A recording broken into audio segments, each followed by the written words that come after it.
The day of her discharge arrived with mixed emotions.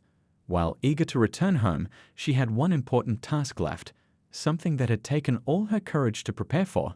She had asked the head nurse to let Dr. Chen know she wanted to speak with him before leaving.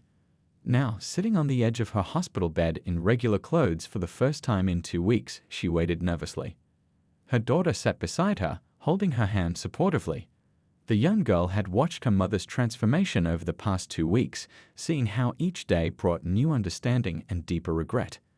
The discharge papers lay ready on the bedside table, but both knew this moment was about something more important than paperwork.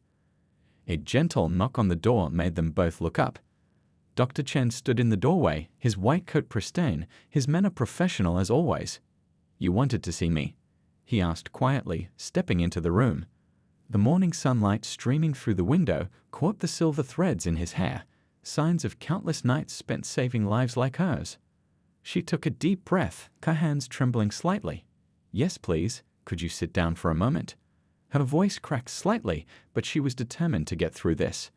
Dr. Chen pulled up a chair, his face showing no sign of the prejudice she had shown him 2 weeks ago. "First, I need to say how deeply sorry I am," she began, tears already forming in her eyes. "My behavior in the emergency room was inexcusable. The things I said, the way I acted," she paused, wiping her eyes. "I've spent every day since then watching you work, seeing how you care for everyone, and I'm so ashamed of my prejudice." Dr. Chen listened quietly, his expression compassionate. Around them, the usual sounds of the hospital continued, monitors beeping, nurses chatting, phones ringing, but in this room, time seemed to stand still. "You know," she continued, her voice stronger now, "I've spent my whole career fighting against prejudice as a woman in business. I'd faced discrimination, been overlooked for promotions, had my abilities questioned. Yet there I was, doing the exact same thing to you. It took nearly dying to make me see how wrong I was." Her daughter squeezed her hand encouragingly as she pulled out an envelope. "I've written a letter to the hospital board praising your work, but that's not enough. I want to do more. I've decided to start a foundation." She straightened up, meeting his eyes directly for the first time. "It will provide scholarships for minority students who want to pursue medical careers.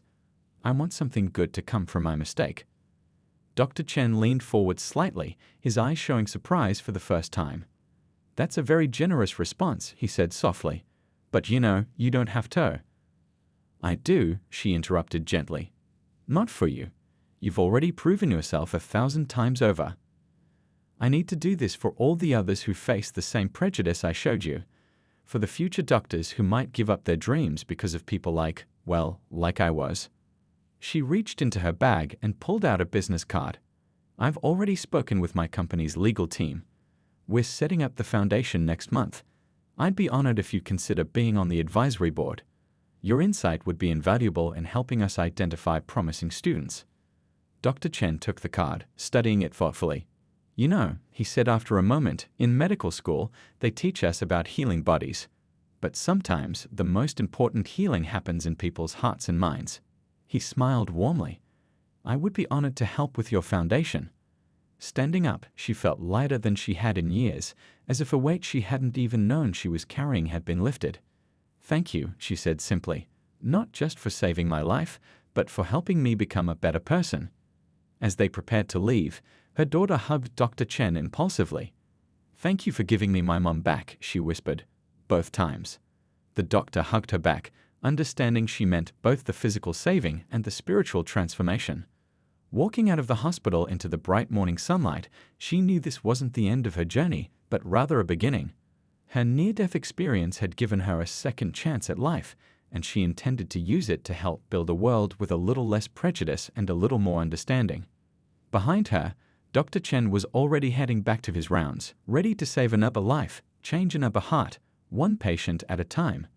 The foundation would be her way of making sure his gentle wisdom and healing touch would ripple out into the world, touching lives he would never even meet. The next few days in the hospital brought a different kind of healing, one that had nothing to do with her surgical recovery. From her bed, she watched the daily rhythms of the hospital floor with new eyes. Every interaction she observed helped chip away at the wall of prejudice she had built over years. Dr. Chen's morning rounds became a window into a world she had refused to see before. She watched as he spent extra time with an elderly patient who was hard of hearing, patiently repeating instructions until the old man understood. He knelt down to explain complex medical terms to a worried child, using simple drawings to make things clear. "He's always like that," commented one of the regular nurses as she changed the IV bag. "Last week, we had a patient who only spoke Mandarin. Instead of waiting for the translator, Dr. Chen spoke with her himself. The look of relief on that poor woman's face when she finally understood what was happening to her, I'll never forget it."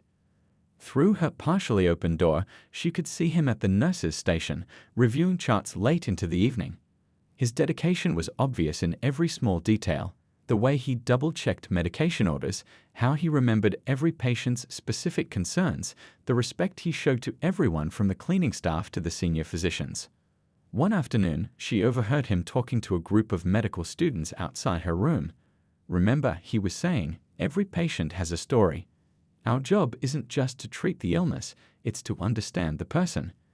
The irony of his words wasn't lost on her. She had refused to see his story, to acknowledge his humanity, yet he had seen hers completely.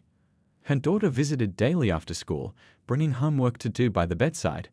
One day, she caught her daughter watching Dr. Chen as he checked on other patients.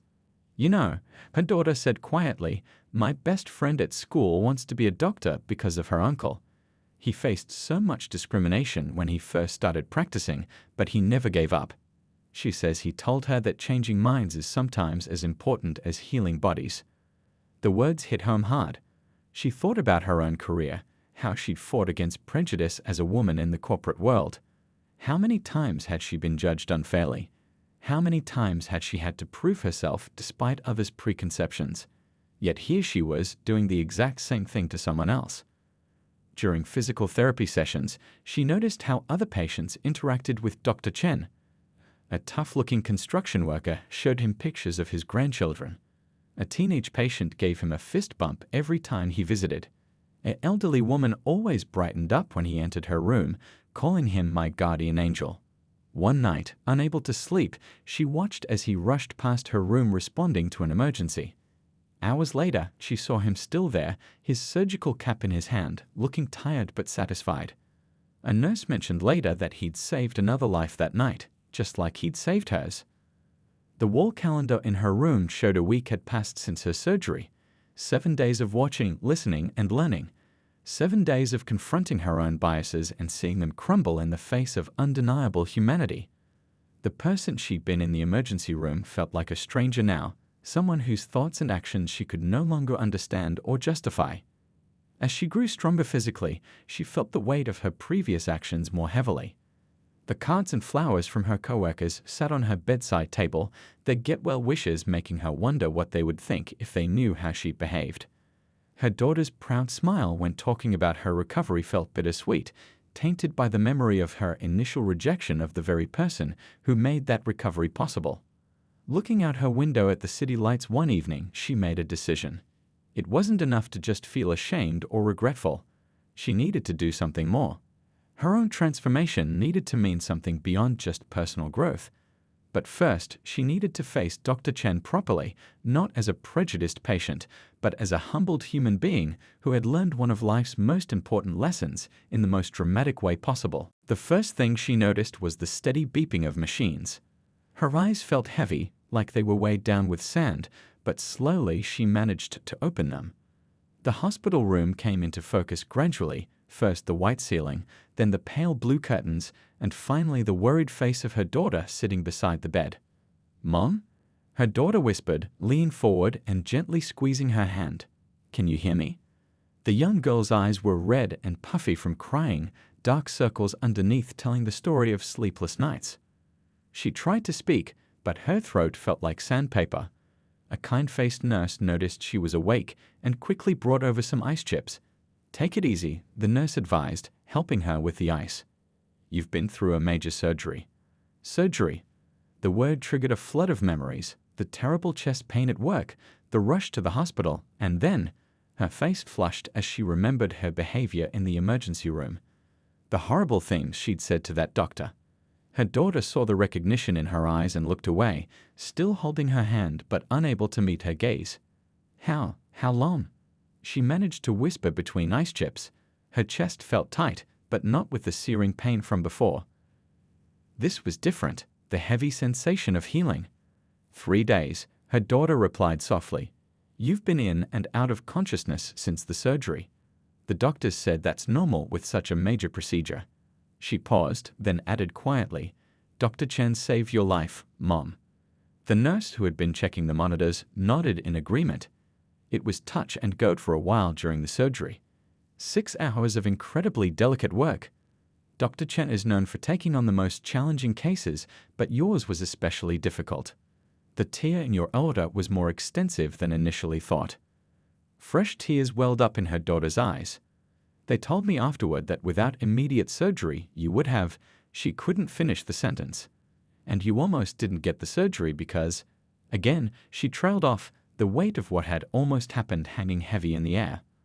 Over the next few hours, as she drifted in and out of sleep, different staff members came to check on her. Each one had something to say about Dr. Chen. The morning shift nurse mentioned how he checked on her twice already during his rounds. The respiratory therapist told her how he personally supervised her breathing tube removal, wanting to ensure everything was perfect. He's been here every day, her daughter explained during a quiet moment. Even after his shifts end, he stops by to check your progress, adjust your medications. The nurses say he does this with all his critical patients, regardless of. She let the sentence hang unfinished, but the meaning was clear. Later that afternoon, she overheard 2 nurses talking just outside her door. They were discussing how Dr. Chen had just finished another successful surgery, but still made time to review her case with the medical students. That's just who he is, one nurse said to the other. Remember last Christmas when he stayed 16 hours straight with that critical patient? Each story, each little detail about the doctor she had rejected felt like a weight on her chest, different from the physical pain, but somehow harder to bear. She thought about how close she'd come to refusing life-saving care, all because of her own prejudices. Through the window of her room, she could see other doctors and nurses hurrying past, focused on their patients. She wondered how many of them knew about her behavior in the ER. The shame of it burned deeper than any surgical incision. Her daughter had fallen asleep in the chair beside her bed, exhausted from days of worry. Looking at her child's face, she realized how close she'd come to leaving her daughter without a mother, not because of her medical condition, but because of her own blind prejudice. The sun was setting outside her window when she heard footsteps approaching her room. She knew it would be Dr. Chen doing his evening rounds. For the first time since waking up, she felt truly afraid, not of pain or death, but of facing the man whose help she had scorned, who had saved her life anyway. The man who, through his actions, had shown her exactly how wrong she had been. The operating room hummed with tense energy as Dr. Chen stepped through the doors, already scrubbed and gowned. The harsh overhead lights cast everything in stark relief, from the gleaming surgical instruments to the worried faces of his team. They had exactly 6 hours, if they were lucky, to save a life that hung by a thread. BP's still dropping, the anesthesiologist reported, his voice muffled behind his surgical mask. The patient lay unconscious on the operating table, all her earlier anger and prejudice replaced by the quiet vulnerability of someone fighting for their life. The steady beep of the heart monitor filled the room, each sound a reminder of the challenge ahead. Dr. Chen took his position at the table, feeling the familiar calm that always came over him before a major surgery. "Let's begin," he said quietly, holding out his hand for the first instrument. The scrub nurse responded immediately, their movements synchronized after years of working together. The first incision was just the beginning of what would be one of the most challenging surgeries they'd face this year. A torn aorta was like a ticking time bomb. Every minute increased the risk of catastrophic failure. Dr. Chen worked with focused precision, his hands steady as he navigated the complex network of blood vessels. "Suction," he called out, and a nurse responded instantly. Sweat began to form under his surgical cap, but he remained focused. The operating room was his sanctuary, a place where nothing mattered except the pure science of saving lives. Here, there were no prejudices, no biases, just the intricate dance between skill and determination. 3 hours into the surgery, they hit their first major complication. Blood pressure spiking, the anesthesiologist warned. The torn section of the aorta was proving more extensive than the initial scans had shown. Dr. Chen paused for just a moment, considering his options. "We need to extend the repair," he decided, his voice calm despite the added challenge. "Get me the synthetic graft." The circulating nurse moved quickly, retrieving the necessary materials. The team's trust in their surgeon was absolute.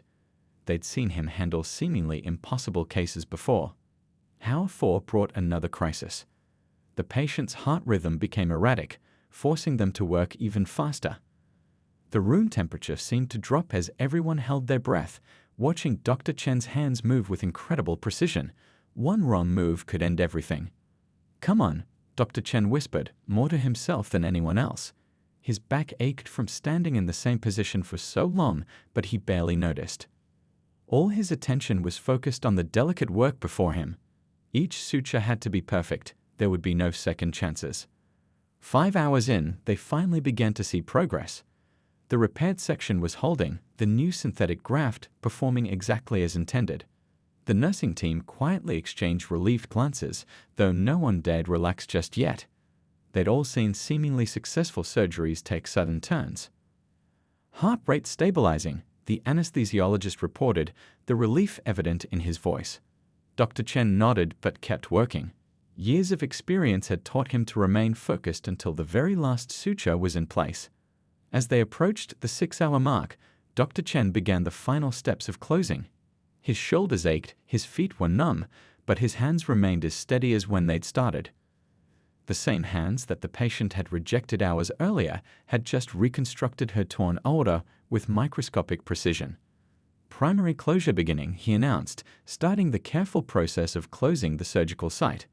The tension in the room began to ease slightly as everyone realized they were going to make it. The patient was going to survive, thanks to the very doctor she had tried to refuse. Looking at the successful repair, Dr. Chen felt a deep sense of professional satisfaction. Not because he'd proved something to someone who doubted him, but because he'd done what he'd sworn to do when he became a doctor: save lives, regardless of who the patient might be. As the final dressing was applied, the operating room staff began their post-surgery routine. The quiet efficiency of their movements belied the gravity of what they'd just accomplished. Together, they had fought death for 6 straight hours and won. Time seemed to slow down in the emergency room as Dr. Chen stood at the foot of the patient's bed, watching her vital signs deteriorate on the monitor. The steady beeping had become more erratic, each sound a reminder that precious seconds were ticking away. He knew that without immediate intervention, the torn aorta would claim another life, something he couldn't allow to happen, regardless of the circumstances. The hospital's chief of medicine had been called to the scene, arriving just as the woman slipped into semi-consciousness. Her previous angry outbursts had weakened to mumbled protests, her face now pale and covered in a thin sheen of sweat. The daughter clutched her mother's hand, tears streaming down her face as she watched the medical team work. "Dr. Chen," the chief said, pulling him aside quickly. "Give me a status update." His voice was low but carried the weight of authority. The fluorescent lights cast harsh shadows across both their faces as they discussed the situation in hurried whispers. "The tears expanding rapidly," Dr. Chen explained, pointing to the latest scan results. "Her blood pressure is dropping dangerously low. Without surgery in the next 30 minutes, her chances of survival drop below 20%. He spoke with the calm precision that had become his trademark in crisis situations. The chief nodded gravely, glancing at the now semi-conscious patient. "And you're certain about the diagnosis?" It wasn't really a question, more of a formality. They both knew Dr. Chen's track record with these cases was impeccable. "Absolutely certain," Dr. Chen replied. "The CT scan shows a classic type A dissection. We need to move her to surgery now." His fingers tapped against the medical chart, each tap matching the increasingly urgent beeps from the monitor. The daughter overheard their conversation and rushed over, her voice shaking with emotion. "Please," she begged, "do whatever you need to do. Don't let my mom die because of—" She couldn't finish the sentence, choking back a sob. The chief turned to the hospital's legal advisor, who had also been summoned to handle this delicate situation. "We have next of kin consent," the advisor confirmed, reviewing the hastily signed papers. "And in emergency situations where the patient is incapacitated, we are legally obligated to provide life-saving care." Dr. Chen watched the patient's oxygen levels tip again on the monitor. He faced difficult decisions before, but this one carried extra weight. He knew that some would question his choice to operate on a patient who had explicitly rejected him, while others would say he had no choice at all. The nursing staff had already begun prep work, moving with quiet efficiency. They'd worked with Dr. Chen long enough to read his subtle signals, and they knew time was critical. The operating room was being prepared, instruments laid out, everything ready for the complex procedure that lay ahead. "Doctor," one of the nurses called softly, her pressures dropping again. The monitors confirmed what they all feared: the situation was becoming critical. The woman's earlier prejudiced comments seemed to echo in the room, but they felt hollow now, overshadowed by the more pressing reality of her failing heart. Dr. Chen straightened his shoulders, his decision made. In all his years of medicine, he'd never turned away from a patient in need, and he wouldn't start now. Personal feelings, prejudices, and politics had no place in his operating room. There was only one thing that mattered: saving a life. "Prep for immediate surgery," he commanded, his voice carrying across the ER with quiet authority. The team sprang into action, their movements precise and practiced. The daughter squeezed her mother's hand one last time before stepping back to let the medical team work. As they wheeled the gurney toward the operating room, Dr. Chen caught a glimpse of his reflection in a window. He saw what he always saw: not an Asian doctor, not a victim of prejudice, but simply a surgeon about to do everything in his power to save another human life. In the end, that was all that mattered, and that was the decision he'd always make. The emergency room fell into an uncomfortable silence as the woman's voice grew louder, her words becoming more hostile with each passing moment. Even with machines beeping urgently around her, she continued her tirade against Dr. Chen, who stood calmly reviewing her initial test results. "I demand to see the head of this hospital," she shouted, trying to sit up despite the pain clearly visible on her face. "How dare you send me someone who probably got their degree from some foreign country? I want a real doctor from a proper American medical school." The other patients in the ER watched with a mix of shock and disapproval. An elderly man waiting for his prescription shook his head sadly, while a mother covered her young child's ears. The regular sounds of the busy emergency room had dimmed to a hushed whisper, with only the steady beeping of medical equipment cutting through the tension. Dr. Chen maintained his professional composure, though his fingers gripped the clipboard slightly tighter. He'd graduated top of his class from Stanford Medical School and had saved countless lives during his 15 years at Metropolitan General. But now wasn't the time to defend his credentials. His patient's life hung in the balance. "Your scan results show a critical condition," he explained, his voice steady and clear. "Your aorta, the main blood vessel carrying blood from your heart, has begun to tear. Without immediate surgery, this condition is fatal in most cases. I understand you're uncomfortable, but we need to act now." The head nurse, a veteran of 20 years in the ER, stepped forward. "Ma'am, Dr. Chen is our top surgeon. He's saved more lives in this ER than I can count. Please let him help you." Her voice carried both authority and concern, but the patient remained unmoved. "I don't care what you say," the woman spat out between waves of pain. "I've worked too hard to be treated by someone like him. I want a different doctor." Her last words came out as more of a gasp as another sharp pain hit her, causing her to clutch her chest. Dr. Chen noticed her blood pressure numbers dropping on the monitor. The tear was likely getting worse. He signaled quietly to a nurse to prepare for emergency protocols while keeping his attention on the patient. Years of experience had taught him that sometimes the most challenging part of saving a life wasn't the medical complexity. It was getting past the barriers people built in their own minds.